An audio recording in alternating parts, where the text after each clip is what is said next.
નમસ્કાર, હું રાજ. આપ જોઈ રહ્યા છો સ્પાર્ક ટુડે ન્યૂઝ. આમોદ શહેર તથા તાલુકા કોંગ્રેસ સમિતિ દ્વારા મોંઘવારી, ભ્રષ્ટાચાર, બેરોજગારી અને વારંવાર બનતી પેપર લીકની ઘટનાઓના વિરોધમાં આજે એક વિરોધ પ્રદર્શન યોજવામાં આવ્યું હતું. કાર્યક્રમની શરૂઆત તિલક મેદાન ખાતે જનનાયક ભગવાન બિરસા મુંડાની પ્રતિમાને પુષ્પાંજલિ અર્પણ કરીને કરવામાં આવી હતી. ત્યારબાદ કોંગ્રેસના આગેવાનો અને કાર્યકરોએ હાથમાં બેનરો સાથે ભાજપ સરકાર વિરુદ્ધ સૂત્રોચ્ચાર કરીને વિરોધ નોંધાવ્યો હતો.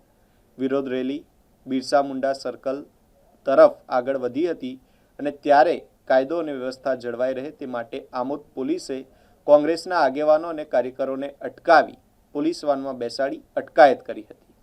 જિલ્લા કોંગ્રેસ પ્રમુખ રાજેન્દ્રસિંહ રાણાએ જણાવ્યું હતું કે જનહિતના મુદ્દાઓને લઈને કોંગ્રેસ દ્વારા આગામી દિવસોમાં વધુ વ્યાપક કાર્યક્રમો યોજવામાં આવશે. આ વિરોધ પ્રદર્શનમાં પૂર્વ ધારાસભ્ય કિરણભાઈ મકવાણા, મહેબૂબભાઈ કાકુજી, નગરપાલિકાના પ્રમુખ, કોંગ્રેસના ચૂંટાયેલા સભ્યો, કાર્યકરો તેમજ મોટી સંખ્યામાં સમર્થકો જોડાયા હતા.